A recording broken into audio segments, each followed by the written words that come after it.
नमस्कार, उत्तराखंड 360 न्यूज़ में आपका स्वागत है। मैं हूं मदन मोहन साथी। उत्तराखंड के सीएम त्रिवेंद्र सिंह रावत हल्द्वानी पहुंच गए हैं। उनका हल्द्वानी दौरा 2 दिनों का है, जहां वे पहले पार्टी कार्यकर्ताओं से मुलाकात करेंगे, उसके बाद जनप्रतिनिधियों से भी मुलाकात का उनका कार्यक्रम है।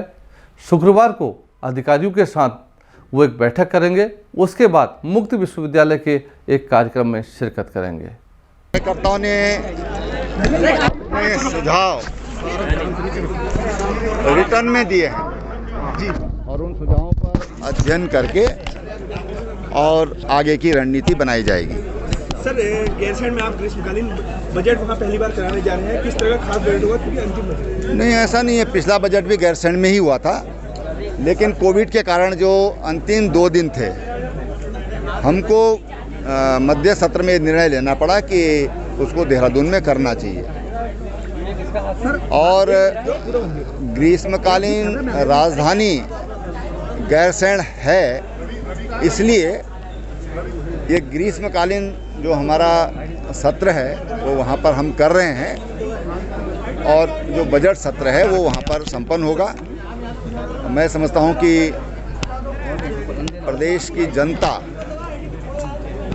और जनता से जो वायदा हमने किया था उसको हम पूरा कर रहे हैं। दौरे का विरोध किया।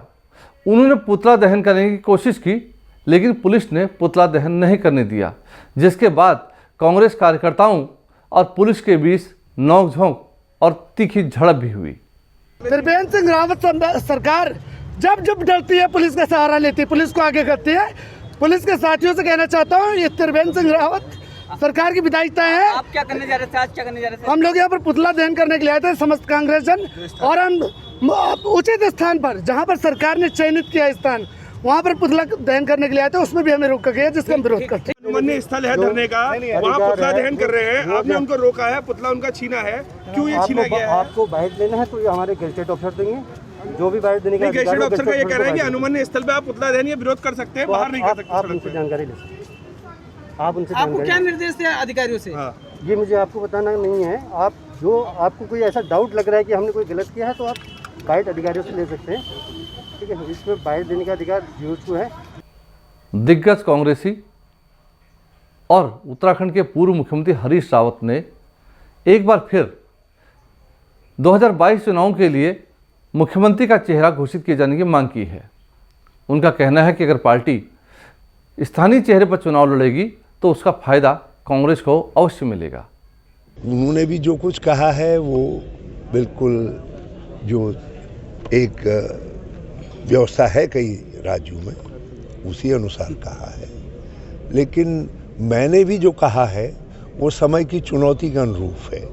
आप देखिए, यहीं अभी अभी बिहार में एक चेहरा गठबंधन ने तय किया, और उसका परिणाम ये रहा कि जहां ये कहा जा रहा था नीतीश भाजपा बिल्कुल स्वीप कर रही है, तो उनके लिए अपनी सरकार बचाना मुश्किल हो गया। तो इसलिए जो मोदी फैक्टर है, मोदी फैक्टर चुनाव में प्रभावी न रहे, उसके लिए आवश्यक है कि भाजपा के स्थानीय चेहरे के खिलाफ कांग्रेस भी अपना स्थानीय चेहरा आगे करे। उधर किसान आंदोलन को लेकर भी हरीश रावत ने केंद्र सरकार पर बड़ा हमला किया। हरीश रावत ने कहा कि मोदी सरकार पूंजीपतियों की सरकार है और वो उन्हीं के हित में सोचती है। हम राजनीतिक दल हैं और किसानों के साथ हमारा हमेशा एकात्मकता रही है, और किसान कांग्रेस पहले भी एक फ्रंटल ऑर्गेनाइजेशन के रूप में काम करता रहा है, और आज भी किसान कांग्रेस ने कांग्रेस के साथ खड़े होकर के मोर्चे पर डटी हुई है। अपने कुछ मित्रों को, जो पूंजीपति मित्र हैं, कॉर्पोरेट हाउसेस, अडानी अंबानी आदि नामों से देश उनको जानता है, उनके खजाने को भरने के लिए गरीब के पेट को काट रहे हैं और किसान के पेट पर लात मार रहे हैं। उत्तराखंड परिवर्तन पार्टी के नेता पीसी तिवारी का कहना है, जो चमोली में आपदा आई है वो मानव जनित है और इसके लिए जिम्मेदार अधिकारियों पर मुकदमा दर्ज होना चाहिए, क्योंकि ये पूरी तरह से नेग्लिजेंस का मामला है। पीसी तिवारी का कहना है कि पहाड़ों पर ऐसी योजनाओं के लिए जो एक्सपर्ट्स कमेटियां बनती हैं वो पूरी जिम्मेदारी के साथ काम नहीं करती हैं। इसलिए ऐसे एक्सपर्ट्स पर भी मुकदमा दर्ज किया जाना चाहिए जिन्होंने इस प्रोजेक्ट को हरी झंडी दिखाई।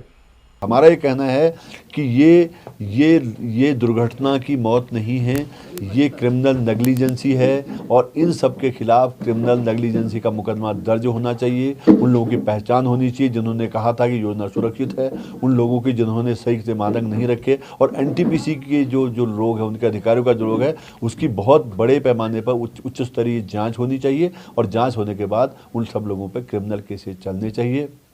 और सबसे पैथेटिक सीन ये है कि पूरे देश से लोग अपने परिजनों को ढूंढने आ रहे हैं और वो बात कर रहे हैं, पर उनको ढूंढा नहीं जा रहा है उनको और वो जो जिस तरह की बात वो खुद मानते हैं, वो लोग, हमने तमाम लोगों का इंटरव्यू किया है जिन लोगों ने कहा है कि बहुत बड़ी नेग्लिजेंसी है, किसी तरह की सुरक्षा व्यवस्था नहीं है और इनके लोगों की बलि ली गई है।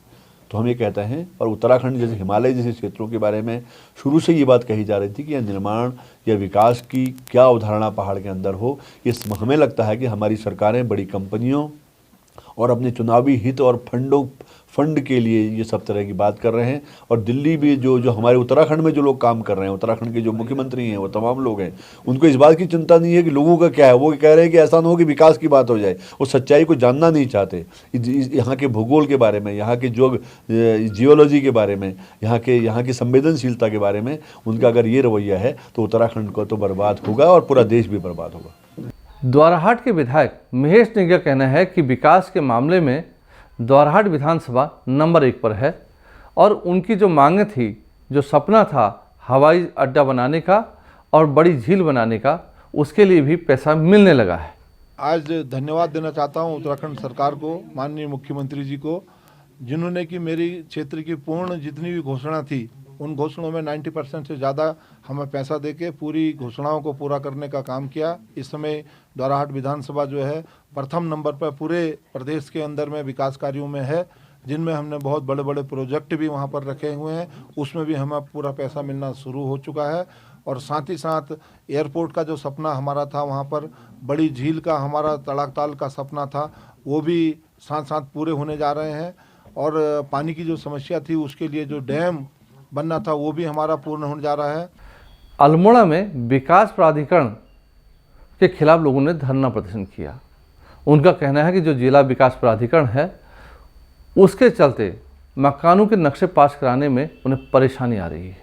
उत्तराखंड सरकार द्वारा 3.5 साल पहले पर्वतीय क्षेत्रों के में गांव से लेकर शहर तक विकास प्राधिकरण लागू कर दिया गया और बिना किसी सर्वे के, बिना किसी जानकारी के, जिसके कारण लोगों को इस विकास प्राधिकरण में अपने भवनों के नक्शे पास करने में बहुत ज़्यादा परेशानी हो रही है, जिसका संज्ञान 27 जनवरी को जब यहाँ पर मुख्यमंत्री जी आए थे उन्होंने खुद महसूस किया। उन्होंने कहा मैंने विकास के लिए विकास प्राधिकरण लागू किया गया था, लेकिन इसमें बहुत सारे कमियाँ यहाँ पर मेरी नज़र में आई हैं, इसको मैं निरस्त करता हूँ, तो स्थगित करता हूँ। तो इससे स्पष्ट है कि सब लोग जानते हुए कि सब लोग ये जानते हैं कि विकास प्राधिकरण लोगों को बहुत ज़्यादा अधिक परेशानी हो रही है और कुछ राजनीतिज्ञों और कुछ अधिकारियों के कारण इस प्राधिकरण को लागू कर दिया गया।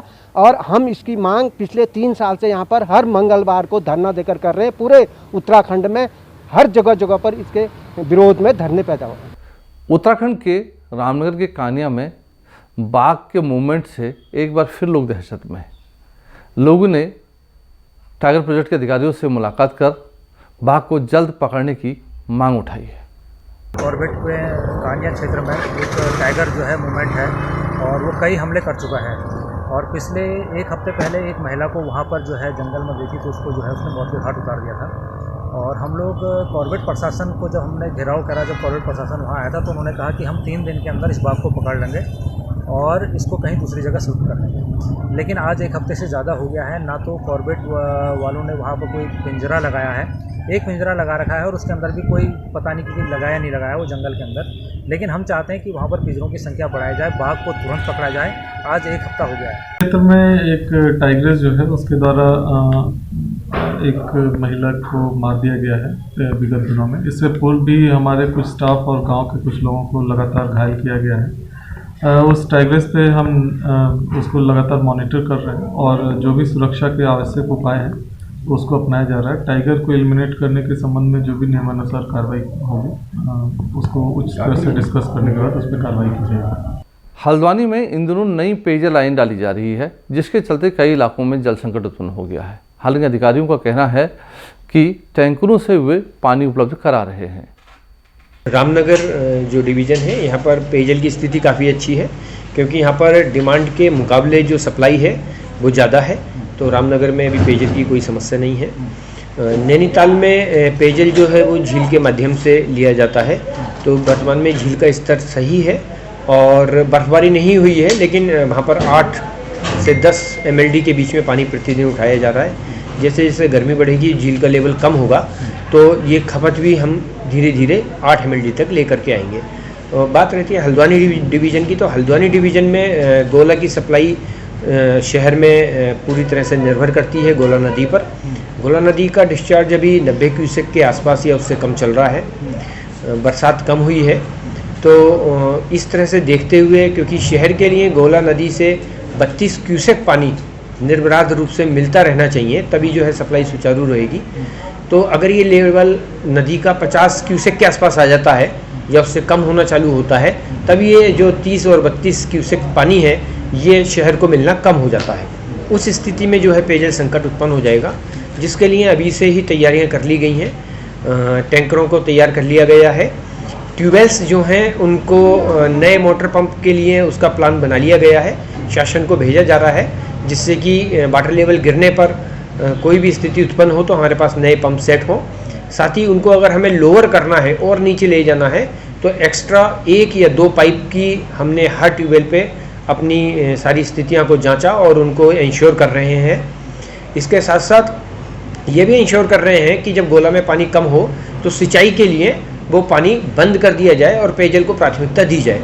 तो इसके लिए जिलाधिकारी महोदय से जैसी आवश्यकता होगी उनको लिखा जाएगा और शहर की सप्लाई को सुचारू रखा जाएगा। पहाड़ों पर इन दिनों प्योली के फूल खिले हुए हैं, जैसे पूरी वसुंधरा ही जो है पीताम्बरी हो गई है।